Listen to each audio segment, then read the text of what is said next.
Hello, and welcome to episode 168 of the Board Game Barrage podcast. It's a podcast about board games, the latest hotness, and how to have fun with your friends, even when you're losing. And as always, I'm your host, Dan Hughes, and with me, as always, are my co-hosts, Kellen, Mark, and Neelan. Hello, gentlemen. Hey. Hello. Yes. Hello. Most enthusiastic intro ever, I think. Yeah, well, that's all you're getting from me. From here on, my enthusiasm will wane as I realise what rubbish I'm appearing on. When you're in the spotlight, you're 100%. When you're a supporting cast member, forget about it. Yeah, exactly. Understood. Dan, we are so grateful to have you on the show. Thank you so much for being here with us. No, you're welcome. I feel like I'm supposed to make an Internet Titan joke, but I don't want to. There's no joking about my Internet Titanness. It's just a fact. It's just a fact. Just a state of being. Yeah. Internet and Kickstarter Titan now. Well, yes. Striding both worlds. Yeah, accidentally on all counts. Accidentally and vaguely reluctantly on all counts, I think. That's the best way, because if it's on purpose, there's the work you have to put in. Exactly. When it's accidental, you sort of just fall into it. Yeah. Wonderful. We have a very Dan episode topic. I suspect it's been chosen especially for me, as my reputation as the world's grumpiest man has preceded me. I think so. I think that's accurate. Yeah. I sort of thought that's why we'd get along and have like an alliance kind of thing, Dan. But Mr. Delicious and I seem to get along better somehow. So I don't know what that's about. Probably your personality. Did he just say you didn't like me then? I think I was just insulted. For a start, you get Richard Simpson on this podcast before me. Richard Simpson! how low we went. Talking about scraping the bottom of the barrel. Good grief. All right. That is an indictment on the show for sure. Exactly. Yeah. Today on the Board Game Barrage podcast, we are going to cover why board games suck. Yeah, and they do. Full stop. Admit it, they do. Well, Dan, I don't know if you know, in America, we have something called the FCC, and there is this thing called the Fairness Doctrine, okay? Right. No, is that you have to give equal weight to both sides of a political argument. Okay. And this policy was eliminated in 1987. I wondered what happened. Yeah. I was thinking, that doesn't sound like American media to me, but okay, I'll go with it. But we are going to apply that to board games today. We have spent 167 episodes telling you why board games are great, and today we're here to tell you why they're not. They do, in fact, suck. Yeah. I don't think that's entirely accurate. I don't think we've spent 167 episodes purely Mark, positive. Are you derailing that? We're cutting that. You can't derail that. What are you, Mark? I'm hoping to derail left and right. Oh, my God. That's my raison d'etre. Derail podcasts whenever I can. That's my plan. We are still going to be nice, right? Polite about this. No. So it's just like a straight-on savage attack on board games? Yes. It's super offensive. Absolutely. Yeah. This is a scorched earth episode. I don't know how I feel about that. Neelan, stop. You're on for the ride. You already agreed to it. We already hit record. Yeah. My number one thing I hate about board games is Neelan. There you go. You stole mine. I'm going to scramble for a new one now. Yeah. The one beacon of positivity on this show. Yeah. Dan, the first thing that someone does when they join the Board Game Barrage podcast is they choose a tank color. Have you thought about this? Sorry, I have to hate to derail again, but that's the second. The first thing is to make fun of Neelan. We've checked that box. Yeah, so now we can go to the second. Yeah. I have. I've had mine saved up for about 4 months, ever since I abandoned board gaming and got briefly into the world of stamp collecting. So my colour tank is Pigeon Blood Pink, which is a official colour, according to the stamp collecting world, of a specific type of stamp, which is a pink colour. So the Pigeon Blood Pink is I'm the Pigeon Blood Pink tank. Thank you very much.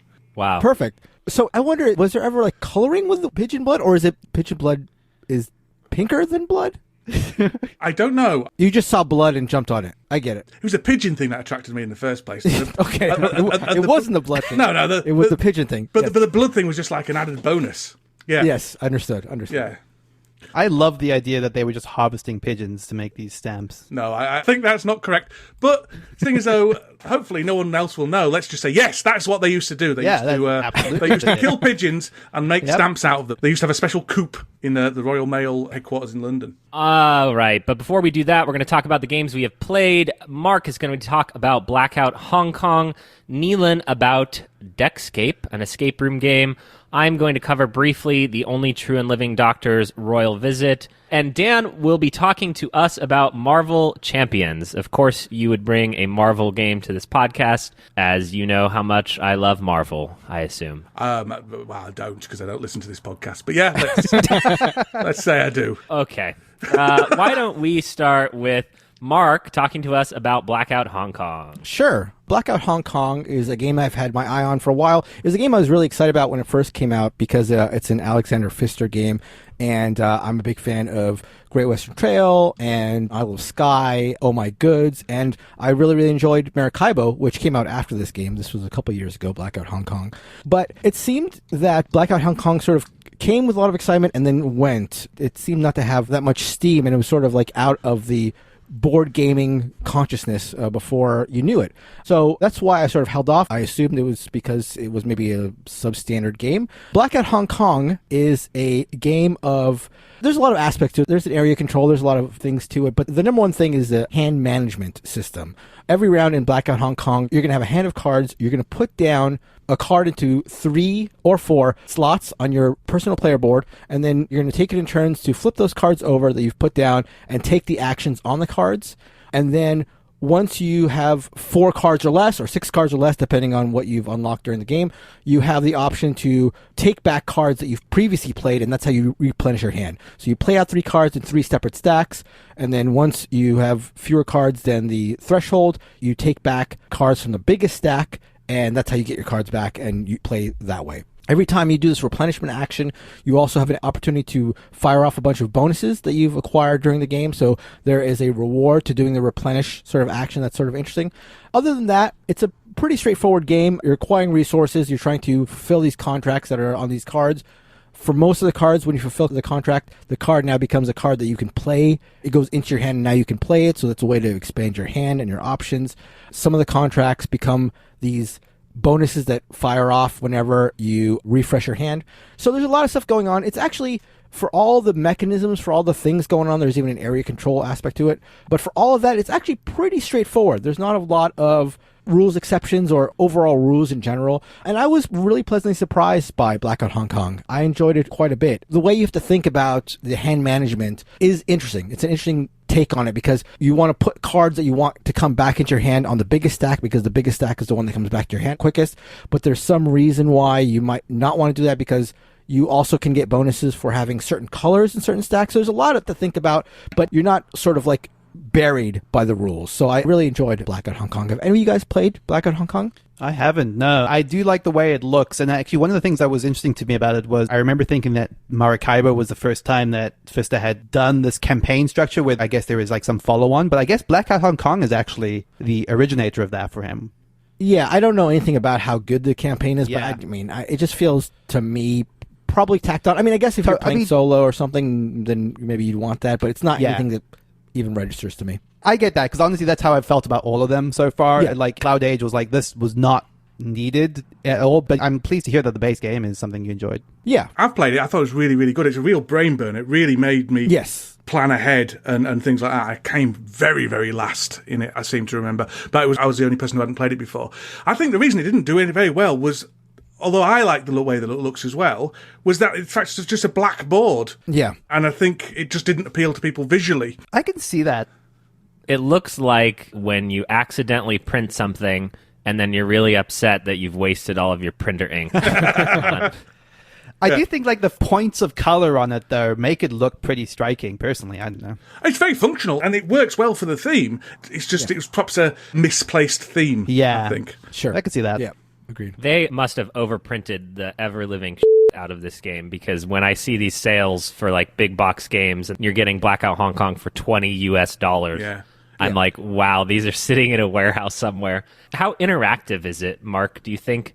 I like Mr. Pfister's games, but I'm just not sure, so I feel like there'd need to be some substantive interaction for me to really want to jump into this. Then you probably don't want to jump into this.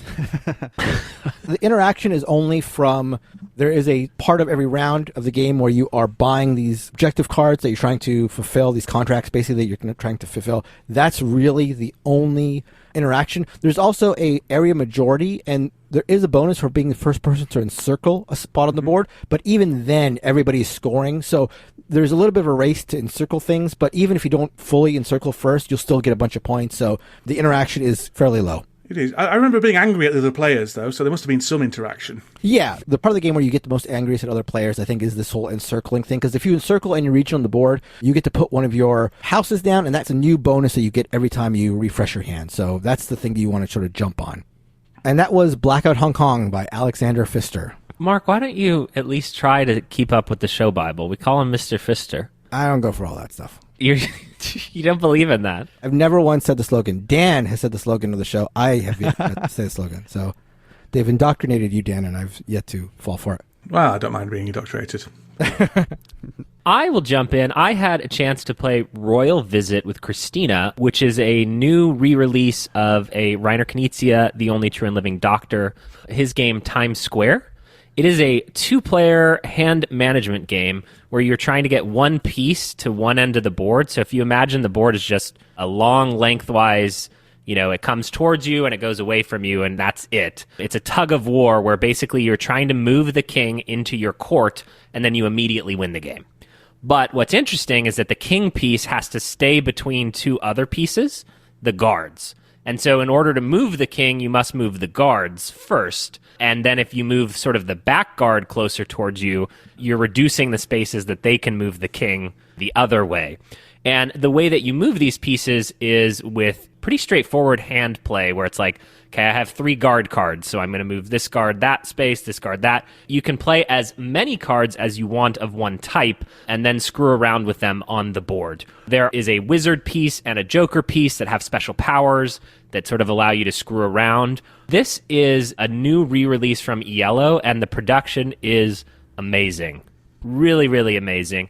Beautiful cloth board, really nice wood pieces. The art on the cards is incredible. I like the game. I imagine that people will be a little annoyed because the entire game is just like, I move the king 2 this way. I move the king 2 that way. I move the guard 3 that way. And it's sort of like this back and forth where it feels like you're not making meaningful progress until someone goes ba-bam, ba-bam with the cards and then combos the king really far and really close to you. And then someone's like, I used the wizard, and that moves the king 8 spaces back. Christina really adored this. I really enjoyed it and think the production is like, wow. I want to play it more. I don't want to give my hot take. I know I just did give my hot take. Mark, I imagine you may have tried Times Square, but maybe I have not. Okay. I've seen it around for a long time, and I've heard a little bit about it, but no, I've never played it. Dan? I do like Knizia a lot, but I've never even heard of this one. It sounds a little bit like Onitama, although probably nothing like Onitama. Yeah, I can see that. I don't know if I'm describing this well. It's like there are like 15 spaces, and it's like you either go this way or that way, and you're just moving forward or backward. It's like a tug-of-war thing. Yeah, It's like literally all in the same place. But I guess the old theme, Times Square, was about getting gangsters, right? Saucy Sue was moving with her bodyguards. Dear Lord. And Handsome Hal was attracting people with his charm. That's what happens when you let Knizia come up with a theme.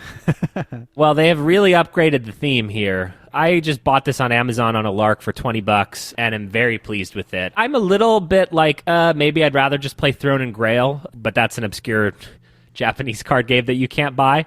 Christina was immediately like, this is better than that. And I'm like, I don't know. I am excited to play it more, though, and I immediately thought, I need to play this with Mark.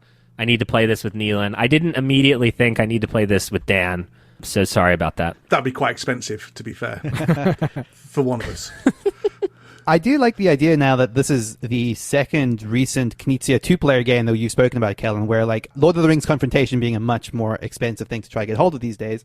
But the idea of like a $20 solid Knizia 2-player design is very, very appealing, especially one that comes in as attractive a package as this one does. Totally. And I think my 2-player gaming has gone up as you guys have, declined to hang out with me more and more over the last year. All right. Well, so I feel less guilty about that then. So great. That is Royal Visit by The Only True and Living Doctor. Well, I've been playing Marvel Champions because in the UK, well, in my part of the UK, we've been locked down for about a year. So I've not been able to go out and game with grown-ups. I've been doing a lot of kids gaming. But the game that I've spent a lot of time on recently is playing solo games of Marvel Champions, which is kind of evolvation. Is that a word? Yeah, that's evolution. Yes. An evolution of Arkham Horror, which in itself is an evolution of the Lord of the Rings living card game. And I really, really enjoy it. I would say it's a solo or cooperative game where you're playing a hero against a villain.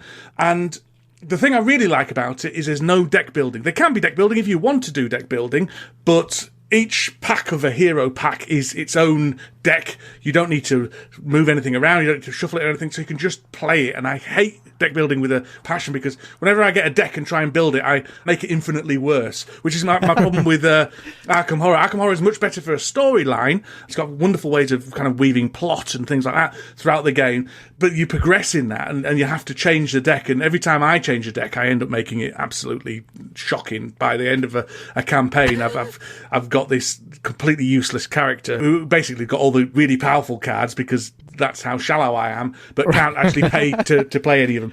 So Marvel Champion hasn't got the plot for it, but what it does have is some incredibly clever design where each deck you play feels very different to the other one. So Iron Man feels incredibly different to, say, Ms. Marvel. Each hero plays very, very different, and you have to kind of get to know the way they play. I've really been enjoying it. I've got a little chart where I can chart where my wins and losses against various villains and things like that.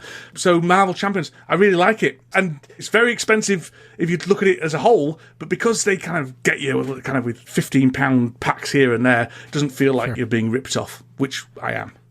Is this the one? Is this the one where you can play both sides of a superhero's, like his alter ego and his? Yeah. So the villain has got a dastardly scheme that you got to try and stop, but also you stop him by beating him up. But you also got to kind of thwart his scheme, and you can kind of take rests by flipping into your alter ego. But then the villain starts scheming away while you're not trying to stop him and stuff. It's incredible how Fantasy Flight do such thematic games just with cards. Right. Arkham Horror, I think, is the pinnacle of that because they managed to put a plot in there as well.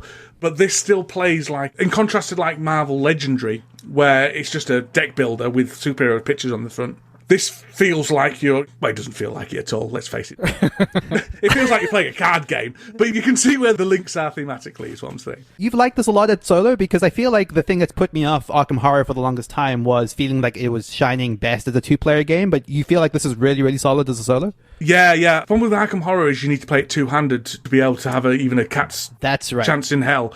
So you're managing two different characters at the same time, which you can do, but it's a pain. With Marvel Champions, you can play one-handed, and it's absolutely fine. That's awesome, because I think a lot of what you said has kind of really spoken to me, because I have the same sort of... I used to love deck-building games, but I just never feel like I have the time or the will to modify them as much. And I think for something like a campaign like Arkham Horror, I could get into that, but I love the idea of just picking up a deck and playing it, and every hero being a new one of those that I can try out. That sounds great to me. And if you want to get into the deck building, you can, but sure. I don't, so I don't. And the idea that each deck feels analogous to the heroes is very appealing. Like, for some reason, when I look at the Marvel Champions box, the thing that I'm hoping for is the idea that, you know, if I'm playing the Spider-Man deck, that it feels different. It feels Spider-Man-like, quote-unquote. And then if I play like the She-Hulk deck, it's a different sort of thing. That feels very appealing to me. And it looks like they say the playtime, I don't know how accurate this is 45 to 90 minutes. Does that seem pretty good, pretty accurate? I would say it's shorter than that. I would say that's great. 30 minutes to 45 minutes. See, that feels very appealing. That sounds very fun. It's worth getting because you can always sell it again. Yeah. It costs a lot over time if you want, and it will cost a lot to get everything that's been out. But as I've been in it since the beginning, it's not really registered. Well, I'm going to just wait for somebody who has bought it and bought all the expansions to get sick of it, and then I will swoop in and get it. Yeah. What do you think is missing from my humanity that, like, none of this sounds good at all? Well, I think it could be your intense vitriol for Marvel, for one thing. Excuse me, sir? The idea of, like, playing as different superheroes doesn't appeal to you? Well, I mean, I guess it's a co-op, right? So you're playing against sort of, like, Well, this feels random. like a co-op that is basically a solo game that you can add more players to. Is there a big difference between the co-op and the solo aspect of this? There is to an extent. Some heroes are better when working with others. I see. Oh, that's cool. Thor, for example, is pretty useless on his own because he's all about bashing up minions and things, whereas you can't take on the big villain, so you need somebody else to do that for you. But they're all playable on their own. Scarlet Witch and Quicksilver, they work off each other because they're brother and sister, all that kind of stuff. Yeah. But I don't like playing it multiplayer, although I do play it sometimes with my oldest son multiplayer. But I like it as a solo game. It's a relaxing solo game for me. If you don't like superheroes, then you're not going to like it. You'd be better off with Arkham Horror. I played Sentinels of the Multiverse, and it was just sort of like, okay, yeah, we're all co-oping this thing. And then, like, if you apply that concept to, like, PvP, right, you'd get, like, Guards of Atlantis, which I love, right? Everyone has a unique hero, a unique way to interact. We're MOBAing, right? But the idea that, oh, I want to feel like Spider-Man, it's like, okay, I'll play a video game, like that quickness or that web slinging. Like, when you're playing a card game, it's like, what do you mean it feels different? Like, oh, this character plays 3 more cards than that character and does 7 damage instead of 2 cards that do 2 damage. Like, what? The easiest example would be, if you take Iron Man, you've got to build up his suit. It's a process to get all these things in place. And then when you have built the suit, you're super powerful. And you do some massive damage and things like that. Whereas the Scarlet Witch is all about chaos, and so various things kind of are quite random and things like that, but can be really powerful, but can also kind of screw you over a little bit. Where the Hulk is just about smashing somebody for damage, but the villain could be scheming away in the corner and win the game, because if he survives long enough, then he's going to win the game by his evil plan coming to fruition and stuff like that. Honestly, the cards do play very different, just like the black deck of Magic will play different to a blue deck of Magic, for example. Right. That kind of thing. It's not just play more 3 cards, but you've got to have a level of willingness to be, with all these themes, you've got to have a level of willingness to lose yourself in them. And it isn't as much like being Spider-Man as playing the Spider-Man PS4 game, because there's very few things that are better than that, to be honest. But it's a nice puzzle, it's an enjoyable game, and as I say, nice and quick. I get it out, don't have to deck build, slap it on table, play it, just a good solo game. Yeah, the art is really cool, for sure. I think the cover is very, very nice. And that's Marvel Champions. So I've been playing very quick little, speaking of solo games, a very quick little, not necessarily solo, but cooperative puzzle game called Deckscape. In particular, the one I played is called Deckscape Test Time. And I've spoken before about my love of these sort of escape the room style puzzle games. Exit is the one I will frequently laud as being my favorite. Deckscape skews a little bit closer to Unlock, if you're familiar with that, which is basically to say that it is almost entirely made up of just a deck of cards. When a game of Deckscape starts, all of the cards are in a very specific order. You reveal the top one, and it will say, reveal the next one. And now you have a little layout of the location you're looking at. Then reveal the next one, and there will be some sort of puzzle area that you may not have everything you need to solve yet. And you're sort of revealing the cards in order until you get to sort of natural stopping points, at which point you have a few little puzzle areas in front of you, maybe an item you can pick up. And the idea is, when you have an appropriate item and you feel like you now have the means to solve a specific puzzle as represented on that card, you just flip the card over. It will say, oh, if you have this item and you got this answer, congratulations, move on to the next card in this stack. Or, failing that, you get a bad check mark and record this for your score at the end of the game. And the whole game is that. It's just progressing through this deck of cards by looking at the art on a card, which will either give you clues to art on another card, or finding a sort of a hidden item in the corner of a location, which will be the item you need to open a locked door, for example. So this is the second of these Deckscape games I've played, and in all honesty, I'm not a huge fan of them. I feel like the appeal of them off the bat is that they're cheap, they're small, they're very simple, and they're quick. Like, even for me as a solo player, I can get through one of these in about half an hour. But what they make up in that sort of very low barrier to entry, they kind of also just feel a lot more disposable, which is ironic considering that it's a game that you can reuse and give to someone, and the actual disposable version of this, Exit, always feels that much more memorable to me. The premise of the Exit games is that they're single use, but they're much more inventive with their mechanics and with their puzzles, and I kind of feel like I come away from the Deckscape and the Unlock series kind of just feeling a little bit underwhelmed, like the puzzles were a little bit too basic. Even as a solo player, I kind of feel like either a puzzle is pretty obvious on its surface or is so obscure as so I would never have gotten there. And often I just flip over a card, see the solution, I'm like, okay, that's absurd, and then I'm just on to the next card. It just has that sort of like ephemeral nature to it, where I just don't care about the proceedings as much, and that's unfortunate. I will absolutely give them credit for being a game that you just stack back in order and you can pass on to someone else. That's great. Exit sort of, to some extent, has a lot to answer for its single-use nature, but definitely not my favorite in this genre, unfortunately. I'm not sure that I'm going to be playing many more Deckscape games. It's funny, because the thing that surprised me the most, or I guess the earliest from your discussion of this, is the fact you're saying this is the second one you've played. Because honestly, I played Fate of London, and it was completely, like you said, ephemeral. Like, I played it, don't remember a single thing about it. The only reason I know I played it is because I've logged the play. But other than that, it could have never happened. And so I don't know why, having played one of these games, probably London, right? It was probably the same. I think it was. Maybe it wasn't the same session as you. It could well have been. Who knows? And see, the fact you can't remember. So why? I don't understand why you'd even play a second one of these. So it's totally fine, but it's nothing. It was nothing. I agree with you, but here's the thing that I think is maybe a big factor in this: that it's long enough ago, and I didn't remember it enough that when I saw this come up in the math trade, it's yeah, I'll grab one of those. It was just kind of this passing thought, but it probably says a lot that I don't really remember having played Fate of London either. I feel like I'm always in the market for a small puzzle game, right? And especially if I can get one in the context of a math trade where I'm getting it for an extremely low value trade, for example, then yeah, I will happily grab that. 2 years from now, I might do the same thing again for a Deckscape. Right. I've already forgotten how much I dislike them. But I guess I'm going to use this as another opportunity to say, if you like the idea of what I've described, these sort of puzzle escape the room games, and you've not played an exit game before, check those out. They're fantastic. My highest praise for the Deckscape games, and this is genuine, is that there are things you could be doing with 60 minutes that are worse for you. Literally, it's complete pastime. Don't go in expecting anything fantastic, and it's like a puzzle. It is a puzzle. It is, in fact, the definition of a puzzle, and you can put that on the box. A puzzle. A Board Game Barrage review. Yeah, exactly. Deckscape, test time. Board Game Barrage review, it's a puzzle. That was Deckscape Test Time.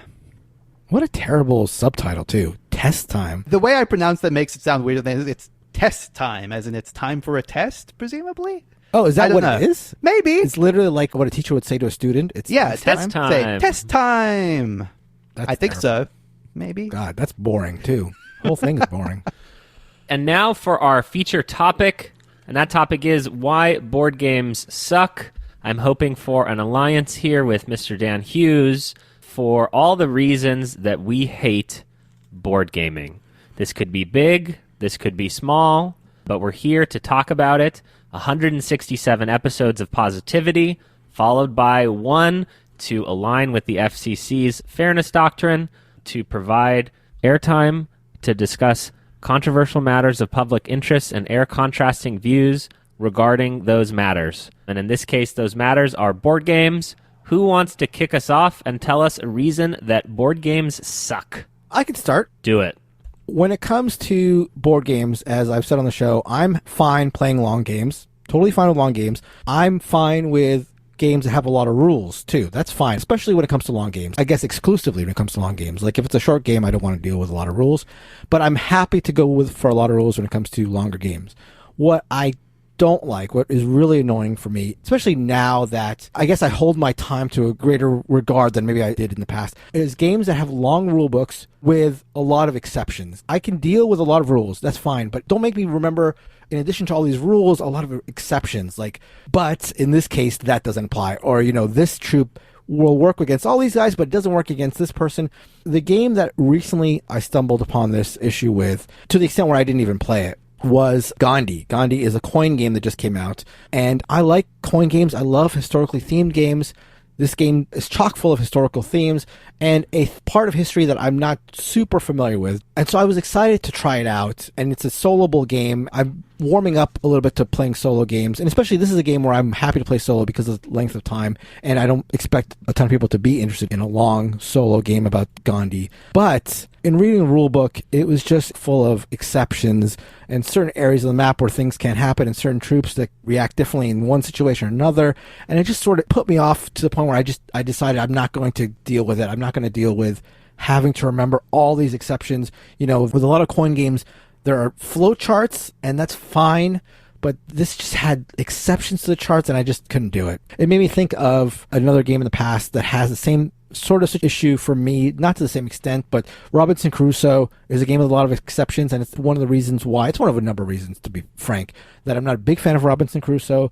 But just I'll swallow all of the rules, fine, but just if there could be some level of streamlines, if you could just have a rule apply to all aspects of the game, I'd be much happier. I can't deal with exceptions in rulebooks. I think this linked in quite strongly with mine, so I'm going to piggyback off you if that's okay. Yeah. Because I agree with you, exceptions and things, but my feeling is that there's a movement within board gaming at the moment, not universally within board gaming, but certainly a movement, in that if the rules aren't convoluted and complicated and the very opposite of elegant, the very opposite of a Knizia game, for example, then it's not a proper board game. The game that springs to mind instantly, and it's unfair because it actually is quite a good game, is Lisboa. Lisboa is a game where each player needs to be given their own rule book in order to play it. And literally you get a rule book. Each player gets a rule book. And there's tracks here and there's tracks there, and that track affects this track. And it's games I call the kitchen sink. Everything the designer has thought of is thrown in there and probably added more and more complexity and things like that. Now, there is a market for those kind of games, and some people love those kind of games, and that's absolutely fine. But there's an overwhelming kind of, attitude. Yeah, I agree. Amongst a lot of gamers that they are the only games that really count. As a very strong family gamer, obviously, I'm very much against that. But even as a Euro gamer, the heavy Euros, they're a niche within a niche. They're not the end goal. They're not what we're all trying to strive for. You start off with Splendor, then you go to Stone Age, and then you go to whatever, and eventually one day you may be able to play Lisboa, and then my son, you will be a real board gamer. Right. And Lisboa is a very unfair example of this, because Lisboa actually is very thematic as well, and it actually makes logical sense. So I'm being unfair to Lisboa here. But there are a number of very heavy board games. Feast for Odin is another one. You're thinking, do we need all this? Do we really need all this? Could you not have just reduced this a little bit and boiled it down to what makes the game fun, not what makes the game look impressive and an impressive one around you that you're good at it. So everything in the kitchen sinkness of board gaming really boils my goat. If that's a phrase, might be a phrase. I'm forced to contend you on A Feast for Odin as my favorite board game, but I will absolutely agree with you on the spirit of this, which is there is, I think, this very intense idea that a heavier game is a better game. That if you sort of start with one point and you sort of have the version of it that is the slightly heavier, slightly thinkier version of that, then that is the better version of that game. And I contend everything about that notion. And in some ways, like, we have in the past described gateway games and that sort of thing. And I think you're right, Dan. And that is a somewhat of a unhelpful label because it implies this progression, like you said. And I don't think that complexity should be the end goal. And we've spoken a lot on the podcast about, at least Callan and I have, about the Lacerda problem sometimes, where it's complexity for complexity's sake. And yeah, it gets my grill up equally. Yeah. Well, Neelan and I, constantly talk about this, and I rail against Lacerda, to the point that another podcast recently labeled me as a party gamer. And that was what I was espousing. And I felt like that was kind of indicative. Like, if you look at my top 50, there are definitely 5 to 10 party games on it, but I have Trois, Diplomacy, Innovation, and Cthulhu Wars in my top 10, so it's clear that I like all sorts of games. This actually dovetails again. We'll just keep dovetailing off of each other. One of my biggest problems with board games and the board game hobby is that I think that we have it backwards in terms of that we think that the hobby thinks that the board games themselves are more intellectually stimulating than the people that they are playing them with. And so what this means for me is like there are huge rule sets, right? Which we've talked about. These huge rule sets often have huge walls around our ability to interact with the other players. So there's layers and layers of complication that in some ways, ironically, as the complication of the board game expands, literally the table size and all the that you have on the table expands. You are physically moving people further and further away from each other because there's just so much stuff, right? So in my mind, it should be the people first, right?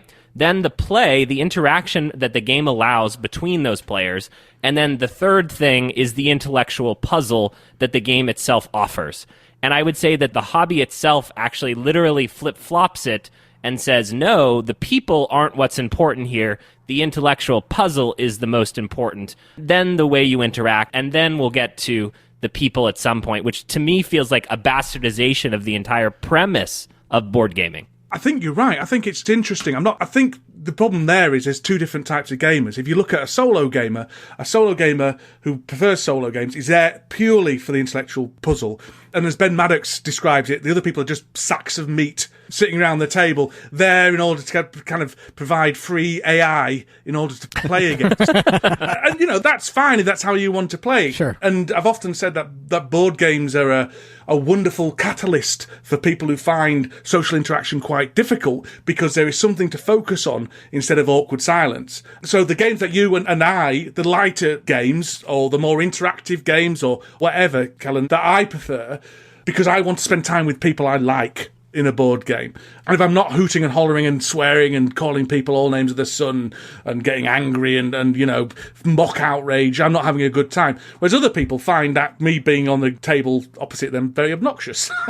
So I think it just depends on what kind of things you're in. But I think there is a thing in board gaming about people not recognising that all games have merit, as you say, and it's this progression thing. I mean, Speaking as a game designer, because I'm a game designer now, guys, speaking as a game designer, it's a lot harder to simplify your game down and boil it down than it is to add loads and loads of different nuts and bolts on. Because in order to solve a problem, it's a lot easier to solve a problem by going, oh, well, we'll just have this rule. Instead of going, okay, no, we're going to have to boil things right down and make it as simple. And I mean, I was designing a kids' game, so I had to make it as simple as absolutely possible. And it'd been a lot easier to add on 7 tracks and do all that stuff. So a heavy design, I'm going back to my point because obviously my point's most important. A heavy design isn't indicative of a great design, which is why Knizia is the king. I remember Shut Up and Sit Down started this whole series on folklore, games. Folk games, yeah. And I was like, this is boring. I don't want to listen to this. And I've come around on it a little bit, right? Because the premise of this for me is, we're all at a table laughing, or we're all at a table like learning about each other through little games, Imagine if, Mark, Neelan, and I and Christina got together at a park and played an absolutely stupid game. What is it? The Phantom Toll Booth? Death by Trolley. Death by Trolley, which is like, who would you murder, this track or this track? And it's like God or, like you have a bunch of Bitcoin and you have to like just roll the trolley into one of them. And it was stupid. It's a stupid game. Mark was setting it up and I said, this is stupid. Why are we doing this? And then 10 minutes in, it was probably the most fun thing we did because it was just us having a goof and saying, would you rather murder puppies or children? And that got right to the heart of the differences between Neelan and I. You said both, didn't you? Can we somehow split How this do we train? join these rails together? Yeah. Let's move the puppies onto the rail with kids on. That's 2 birds with 1 stone. I will say that I think that for me, when I hear your issue, Kellen, it feels to me, and maybe this is not fair, it feels to me like more a problem with the gamers than the game. Like, I enjoy heavy games, but I can think of a number of heavy games that I've played, multiple hour games, even 18xx games that I've played, where there's a lot of joking at the table and there's a lot of like interaction. Yes. It may not facilitate those type of interactions. Whereas like a lighter game where you don't have to keep the rules in your head, you have more bandwidth, for lack of a better term, to talk and joke and stuff like that. But I think you can make any game interactive if you have good friends. Yeah, and it depends on the group, doesn't it? It depends on the group, and it depends on what that person wants out of the game as well. I mean, it's a shut up and sit down thing again. Is that shut up and sit down? Love all these party games because they have a massive group of really talented storytellers and things like that. to play with. Whereas if I sat down with some of the people in my game group and did that, we'd all be just kind of staring at each other, and it'd be incredibly dull time. So everyone can't have a popping group, which is all kind of sparky and creative and things like that. Yes. I'm not opposed, Mark, to that pushback. And even another bullet I had that we'll probably not get to for time is that the games are so group dependent, right? You have to find the right group in order to unlock the power of board gaming, which is why Board Game Barrage is so successful, because we're all such brilliant minds and love spending time with each other. I still think that the hobby is pushing in that direction, or that the more time you spend in the hobby, the more you push that way. And I agree there are niches where that is not the case. So it's hard if your counter argument, Mark, is, but what about this board game? We could go down that rabbit hole and I could find counter arguments to your counter argument. Do you feel the board game hobby is pushing in that direction? Or do you feel the people who talk about board games online are pushing in that direction? Because that's the other thing. There's two very different groups. Board games like an iceberg. You've got all the people on Board Game Geek and Facebook and Twitter at the very top of the iceberg, and you've got the people who actually play the games, and this big mass. But they might only play every month, but they're a huge, massive iceberg underneath it. Yeah. That's interesting. Those who are very vocal or very engaged in the hobby push for the heavier Euro type experiences. I don't know. Yeah, I think that's fair, Mark. But this episode is why board games suck. So why are you derailing the topic, sir? Well, I told you I was here to derail. Yeah. That's what I'm here for. I actually think that all of this kind of dovetails. I mean, if we're dovetailing after dovetailing, why not keep going? We've got dovetails and pigeon blood. Yeah, exactly.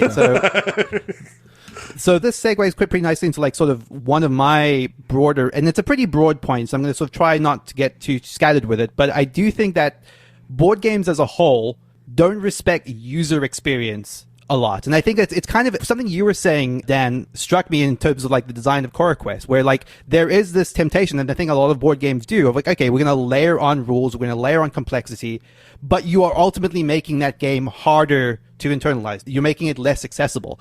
And something you were saying about the rule books is also striking in this case, Mark, because I feel like one of the things that we have a basic expectation from consumer devices and video games is this idea is that you will be able to jump in and be able to figure out the systems as you go. But when you buy a board game, you're suddenly burdened with so much required effort on the part of normally one person, whether it's punching, sorting, setting up, learning rules, having rules that are hard to reference, having complexities that don't need to be there, where ultimately what we should be aiming for a good board game experience is something that you can sort of just sit down, break up, and experience the joy of playing something with a group of people, right? In some ways, I sometimes feel like a good board game gets out of the way of itself. And this is something that Kellen has said a lot, and sort of gets you to the heart of what the interaction is, even what the heart of a mechanic is. And anytime you're laboring over a rule book, or squinting at the other end of a board, or deciphering iconography, you're creating a barrier for any number of people. And I think board games as a whole, whether it's accessibility stuff, colorblindness stuff, rule stuff, component stuff, could be so much better at creating an out-of-the-box experience. I feel like I'm crazy because I feel like so many other products, like video games, like electronics, this is required. If you don't do this, you will fail as a product, and somehow board games get away with it. You can just have the heaviest, most unwieldy thing, and someone will still love it and laud it as the best thing that's ever been made. Sort of ties together with what Dan said, the idea that there is an idea that heavier games, more complicated games are closer to the true or the better experience, and therefore there's more willingness to take on that effort in the upfront. Neelan, I think about, and I was thinking about this in the shower. As all best ideas. Yes. I was thinking about you in the shower as well. I mean, you being in the shower. I think about video games, right? And every time I want to show Christina a video game, the controller is the barrier. Yeah. Okay, because these controllers, you've got 17 analog sticks, L1 through L5 going on, and, pressure sensitivity. And the modern video gamer, that's, it's boom, they know it, right? And we have some analogous in board games with terms and structure that I can just grok a rule book way better now than I could a couple of years ago. And so I think about those things, and I don't know that I have a point, but even the tutorials in video games, right, where it's the game just starts. A mobile phone game now, you load into the game, and it has you playing in 2 clicks. Right. Because they know you're out otherwise. And there are many games that I think have tried to tutorialize. This War of Mine, I think, Tainted Grail, I mean, the couple of games from Awakened Realms have this idea that, like, literally the first thing you see is read this first, set this up, and we will teach you how to play the game and even get you into your first scenario, like, immediately. And I love cool. that. I love that. And Friedman Friesa, the Fable series. Yeah, that's a great example. You just dive right in. Yeah. My other main point, which dovetails off of the Pigeon, I don't even know what's happening anymore. What, your Pigeon Blood Pink Tank? Yeah. What do you think that's Look gonna, it up. you think that's gonna go nice on a t-shirt, Dan? I don't. All the kids will be talking about it in the playground tomorrow. Yeah. Trust me. Okay. I believe that the board game ratio of time investment is bad. Okay? So let's define some terms. Okay? In the board game hobby, there is non-game playing time, which we can refer to as NGPT. Great. I love this already. And then there is game playing time, which we can refer to as GPT. The ratio of NGPT to GPT is skewed too much towards... Hold on. I need to get another eraser. Sorry, my eraser I ran out of... Okay. Yeah, hold on one second. Yeah. I'll be right back. So let's define NGBT now that we've set the hypothesis. Researching what type of games you might be interested in playing, buying them, organizing them, punching them out, learning how to play, rule books, tutorial videos to make sure you get it, the setup and teardown of the game all add up to more time than playing the game. And so for me, in comparison to other hobbies, like running, playing soccer, physical exercise, many other hobbies, the ratio of NGPT to GPT is much more favored towards the doing than the researching, in my opinion.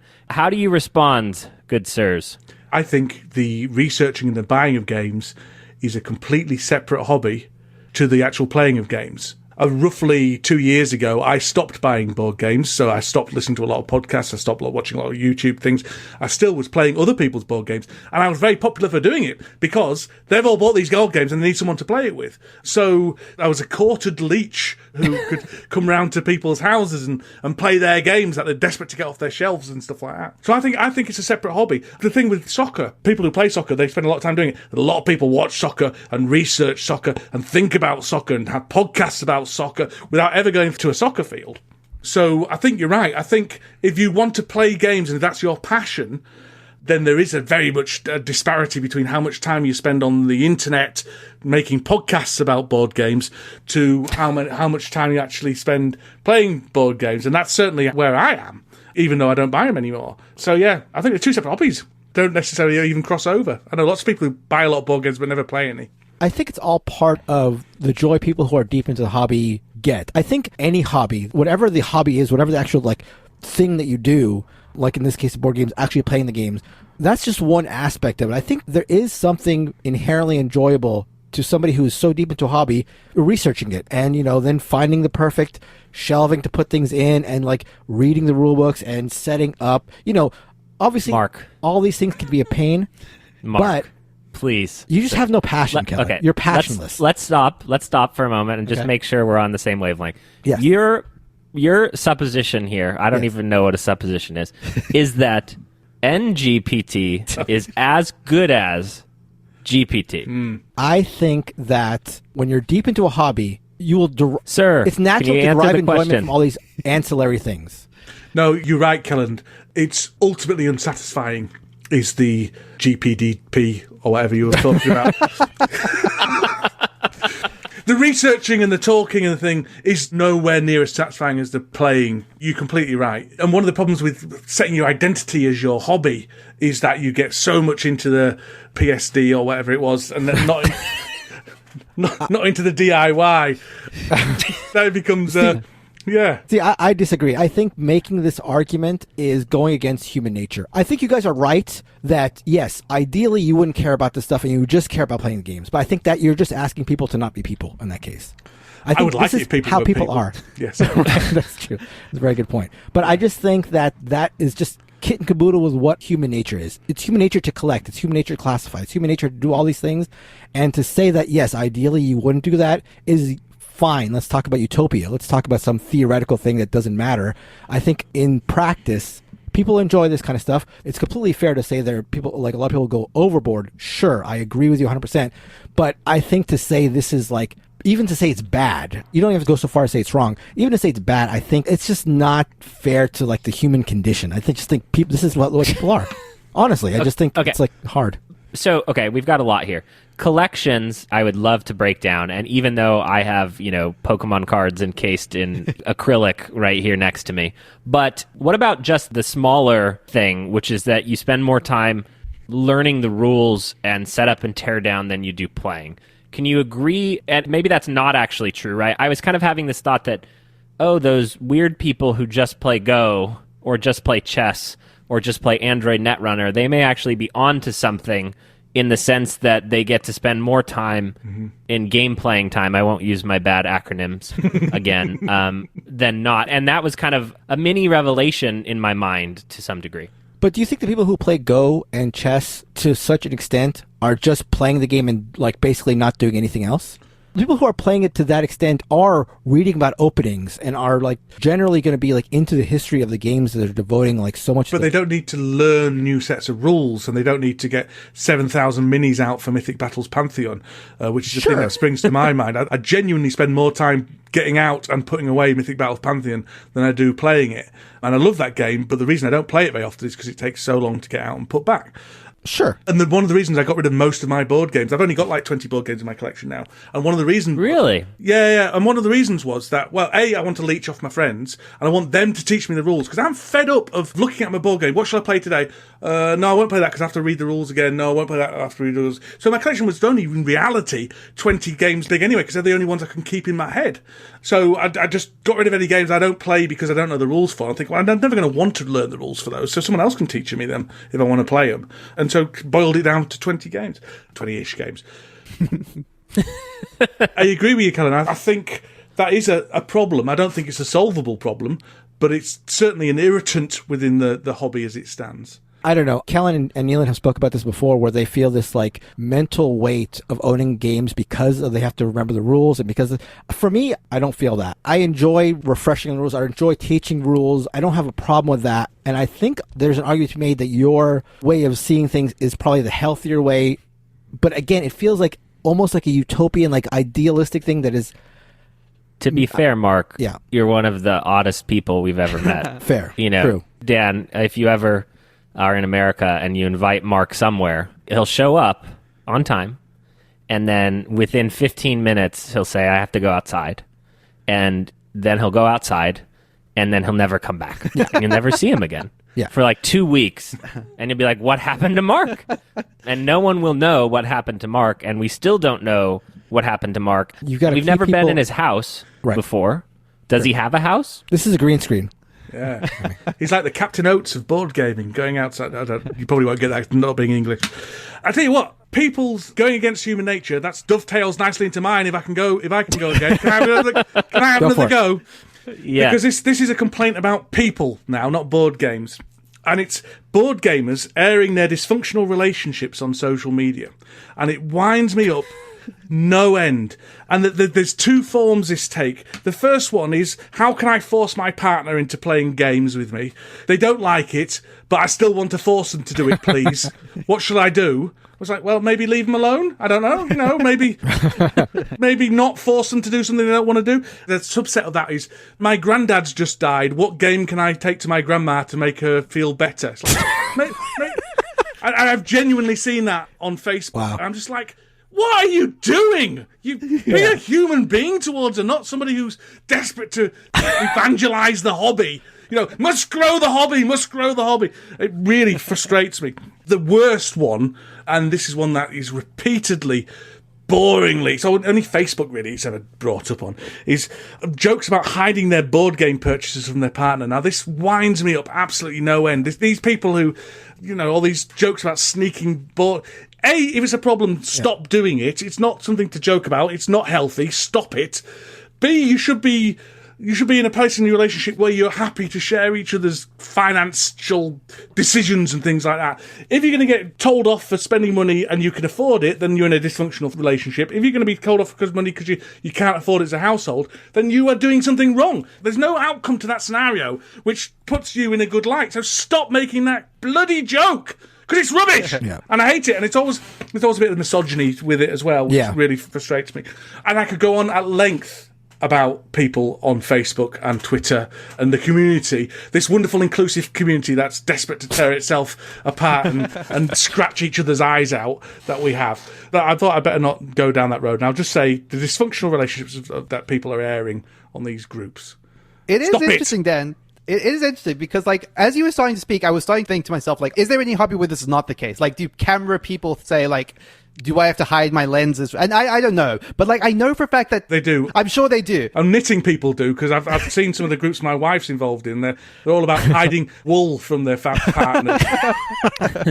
But, like, the thing that did strike me about this, I do think that I've seen a disparate proportion of this in the board game community compared to the video game community. Like, I feel like video gamers are tend to, like, okay, this is just my thing. I'm going to keep buying these things. It's entirely my own little indulgence. But there is this idea that board gamers have to involve obviously by the nature of the hobby a little bit, but you have to involve another person in it. And you sort of have to, like, say, oh, this is my little thing, and I hope it's okay. Like, there is this weirdness of this quirk to it that seems at least a little bit board game specific. And I don't know why that is. I think you're right. I think it's because you need to play a game. So if you want to play... Yeah. I've played a few games with my wife. My wife's not really a board gamer. I don't push her into playing it. She occasionally says, do you want to play a board game? In order to, usually, to improve my mood, to stop me grumping around and stomping about and stuff like that. And, we played Wingspan last time we played. We played something that we both will enjoy. Castle Burgundy is usually a go-to for us. But it's once every 6 months or so. But I'm not desperate to push her into board gaming. But I do understand that why you might be if you're not able to get that fix from somewhere else. You need a second person, don't you? I think the physical space also component also, like, adds to a lot of it, where there is just, like, looking back behind me, like, they're present. So they're like, if you are acquiring them, other people will see them. Unlike, me downloading a game on Steam, like, that is just my little secret to myself and mine alone. Like, you can't help but involve anyone that enters your house in your hobby just by virtue of it being out there in the open. Mm-hmm. Yeah, there's probably a lot of that to do with it as well. Mm-hmm. Yeah, you're definitely making a statement with board. Yes. There's not many board gamers who don't have board games in a place where people are going to walk in the house and go, oh, that's right, exactly. Interesting. Yes, yeah, exactly. Our builder kind of went, oh, okay. And that's only, with, as I say, 20 games. But you get people with 200, 300. It certainly makes a statement about yourself, doesn't it? Having a load of board games on the shelves. I was hoping that mine wouldn't dovetail with Dan's because I was trying to find some contrary thing, but it unfortunately does dovetail with Dan's. Mine is very specific. There is the idea that people who have analysis paralysis, who take a long time on their turns, it's a sort of a negative, and I get that, and I agree in general. And there's the idea that, if you move faster in the game, it'll make for quicker games, it'll make for a more fun experience. And Mark Bigney, if so very wrong, says, mistakes make the games fun, play faster. That's something he said. I sort of disagree. Look, I don't want people who are playing who are contemplating every sort of, like, nuance of, should I do this for 2 resources or should I do this for 3 resources? That does drive me crazy. I agree there. But also, and I think when it comes to me, I think that I am very cognizant of, like, how people are feeling around the table. So, if there's the idea that we want to get this over with, I'll play faster. But I do like, in certain moments of the game, in certain, like, parts of the game where, like, there's a critical decision, I do like to think it out and consider my options. And that's part of the enjoyment for me of a game. There have been games, and this doesn't happen often, so again, it's a minor gripe, but, like, there have been times where I have rushed turns because I felt like the table wanted to. And again, for the most part, I'm fine with that. But it does make for a lesser experience to me. Like, and that's probably because the competition of the board game is important to me. So if I walk away feeling like, oh, I didn't play well because I was rushed, it just sours the experience to me. So all I'm asking is that people have a perfect sense of how long they should take on turn. That's all. Not too long. It's reasonable. Not too short. It's reasonable. Yeah, exactly. Yeah, there's a balance of selfishness, isn't there, with AP? Right. There's the selfishness of somebody who is AP and wants to spend all their time on their turn and things like that. There's also the selfishness of the other players who wanted to get to their turn. Right. Because that's the enjoyable bit. And so it's working out the perfect level of selfishness that keeps all the table happy, really. There's like a delicate dynamic to this because like I've played 2-player games with my older brother who doesn't play nearly as many board games with me, and he loves to take an age taking his turn. And like when it's just the two of us, I'll be like, Jay, you've got to speed this up a little bit. But then I always imagine in my head, would I do that if we were playing with anyone else? It's a hard place to find, like, because I don't ever like being the person that's being prodded by someone else in a bigger context of more players at the table, where it's like, okay, come on, keep this going. I'm like, no, I'm going to double down and take longer now. But I think you're right, Mark, that the onus has to be on the person to realize that they're taking longer and like adjust accordingly. But there should be some give there where, you know, if it's like somebody who derives a lot of their pleasure, and you should know this going in, from the competition, yeah, give a little bit of leeway there. Totally. Because it may be critical to their enjoyment. Yeah. Well, I'll just scream in your face and say, come on. Right. So, right. So yeah, I Perfect. don't think we should play a game, to be honest, because I will scream in your face. I've got practice from Kellen, so we're good. So I guess it does actually, and this was not intentional, but it does fall to me a little bit to be the combo breaker, because this doesn't really dovetail with anything anyone said, but because I actually think ruined it. Yeah, I've Nealon. totally ruined it. Board games are ruined now. Thank you, Nealon. But I do think this is fairly unique to me, at least I would think among the three of us. Dan, I'm actually not sure on your propensity for storytelling in board games, but I think board games do storytelling badly. And I don't think that this has to be true, because I think tabletop role-playing games do storytelling extremely well. I do think there are good examples of board games that do storytelling well. Even outside of the idea of like a campaign structure, I genuinely think that something like a social deduction game, like something like a Blood on the Clock Tower, does do this, a good example of like an emergent story happening. And that's just one example of storytelling. But even like more linear scripted games, people talk to like Arkham Horror, for example, as something that does tell a good story over multiple games and does that well. But I often think that sometimes games that are even trying to do good stories just either skimp on like kind of like just the diligence that is required to tell a story effectively, to have an arc, to have meaningful choices, to sort of have reveals structured in a way that isn't just you reading paragraphs of text in between playing a game that's entirely unrelated to the text that you've just read. And again, this is one of those things where video games are largely forced to do this well, so it sort of strikes me a little bit harder, where if you're not integrating story well with your gameplay, it stands out. And I feel like board games just haven't taken that lesson and learned it extremely well. This is something I've commented on a number of occasions, and I have said a number of times, board games do not tell stories well and don't do narratives well. And then I went and designed a board game that tells a story and does a narrative. So I've exposed myself as a massive hypocrite. Expose all the yourself. time. Yeah. That's not allowed in America. Well, we do it all the time in England. So I agree with you, actually. I agree with you. I don't think it's necessarily a flaw within each individual board game. I think it's a flaw within board gaming itself. I think the rigid structure of board gaming, and board gaming is about rigid structure and rules and set progression and things like that, compared to the open-ended and creative structure of a role-playing game, for example, means that the role-playing game is always going to be able to do a story much, much better than the board game. And within my game, CoraQuest, there is a story there, but it is set within a rigid structure of the board game, and it wouldn't be a story that I'd expect people to read their kids at bedtime. It's something to hang the game off as opposed to the purpose of the game. And the thing is that is like, I do agree with you actually conceptually. Like, I do think that board games as a hobby don't necessarily lend themselves the best to this, but I do think that there are really solid examples of where this works well, enough to think that I do think if someone really, really leaned into the idea of building a game around a story, and it's not something I've seen done or even really attempted, at least not to my knowledge, that there could be something there. Possibly. I mean, probably a more skilled person than me, not to put the CoraQuest down at all. I would argue that Arkham Horror does do it very well. It's the best example of storytelling within the game that I have come across. But I don't think the medium is great for telling stories. And if I want a story, I'd just rather go and play a role-playing game. I don't mind it being there as something to hang the game on, just like a theme is something to hang the game on, but the focus is the game, not the story for me. And that will always be the case with board games. If the focus is the story, I'll play a role-playing game, or, like you say, a computer game. Or a book. You could read a book even. Or even watch a film. What? What?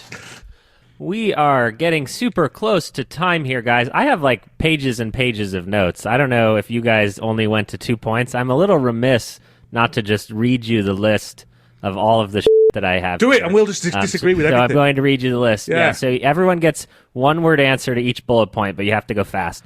The difference between a board game collector and one who plays board games is way too blurry of a line. Disagree. We've kind of... Mark, what? Disagree. One word answer. Disagree. Let's go. Keep going. Okay. The amount of playtesting that happens with real live copies of games is crazy town. With balance issues, accessibility problems, we end up with second and third editions of games way too often due to not enough playtesting. Totally agree. I have no Board idea. games have gotten radically too expensive. Agree. That was one of my points. I very much agree. When final scoring takes way too long or as long as the game itself, there's math at the end of like Awari, Bunny Kingdom. Anytime you have a score sheet, I know that I'm likely in for a bad time. Disagree. I think score sheets hide the winner and therefore make the game more fun for everybody. Okay? You have to be on the same wavelength as the other people in your group or otherwise the games don't work, radically too competitive or way too social. Agree. I can see that. Terrible for your body in comparison to other physical activity hobbies. The hobby is way too sedentary. Better than taking heroin, though, isn't it? Better than taking heroin. Takes up one word, Mark. One word. I started the one word thing, so don't come to me. It takes up way too much space, and it's bad for the environment. See if you can disagree with that, Mark. Disagree. What do you want from a board game? What do we? All right. Why are you on this episode? I cannot stand games where you have to sort of reorient the table or the board or the cards so that everyone can read them. If you have a 4-player game, it just doesn't always work, and people aren't even trying to make it work. I agree. Actually, one of the original things that led me to my point was this idea that space isn't considered well enough in a lot of board games. Totally agree. Yeah. So, Dan, before we wrap, of course, you, the Pigeon Blood Pink Tank, what would you like to plug? You've said CoraQuest 70 times already. I did not say something. I've been very restrained. Very restrained. I have a number of things I'm involved with in the board game industry, community and industry. I do a podcast with Mike Delisio, Sporadically Board, which is certainly less structured than this and has about 1% of the board game content, and is a lot longer as well. Never heard of him. Well, no, that's fine. That's fine. You've been a guest. You've been a guest. I've also do reviews of kids' games on the Dice Tower. That's relatively sporadically, but I'm going to get back into doing that because my other project has just starting to wrap itself up now, which is I am now a board game designer, to the shock of absolutely everybody, and I've designed a dungeon crawling game for families. There's not many of those around, called CoraQuest, and that was on Kickstarter, did very well on Kickstarter, much better than I expected, and is going to be published next year, so it should be in shops from kind of end of Q1 next year. But also, if you want a late pledge for it, you can search for CoraQuest, CORA Quest, and it's a game for people to play with children of like 5-6 years old up. A very simple dungeon crawler for all the family. So there you go. The Kickstarter was so well handled. I don't really follow Kickstarters in general, but I couldn't help but be charmed and just loved how the Kickstarter went. Seeing all like the art being submitted by children around the world, it was just so great and heartwarming. I don't know what it was on your side, on the business side, but from an outsider perspective, it was just so well done. Not to turn this into a plug for CoraQuest, but it was a game that myself and my daughter created as a lockdown project without thinking about being published, and then it just kind of snowballed, and we got all the art in the game is done by kids, which is what you're talking about, and then coloured in by our artists. So it looks great, but it's very genuine. And the entire project was very genuine. The entire project was very genuine from the heart, and I think that's what people liked about it. Absolutely. And I'm not a businessman. It was all just genuine, a project of love that got put out there, and it's gone amazingly. It's been fantastic. But as I say, I'm not here to plug that, so that's fine. I pledged it for I don't even have kids. I pledged it for Neelan's children. Oh, thank you very much. And we all love Sporadically Board. We'll link in our episode description to CoraQuest and potentially the episodes of Sporadically Board that we have been on as a good jumping off point for people. And we will maybe do a Twitter poll if Fandango Tank versus the Blood Pigeon Pink. What is it? Is it Blood Pigeon Pink? No, Pigeon Blood Pink. Pigeon Blood Pink? I don't know. Okay. Well, you chose it. And you do you, sir. Thank you so much for joining us on this episode of the Board Game Barrage podcast. Thank you, everyone, for listening to the show. You can find us on all forms of social media. You can join our Discord to disagree with why we think that board games suck, but we would also like to hear why you think board games suck. Yeah. You can join us on Facebook to discuss that with us. Thank you to Heart Society, as always, for their song, What's on Your Mind, Kid, from their album, Wake the Queens.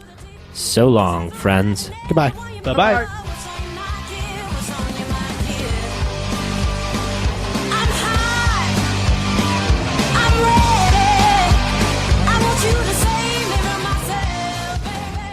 And I do not know what Dan is going to tell us about. I'm going to talk about Marvel Champions. But before I do that, don't I get a colour tank? I've been excited about this. Oh, my God.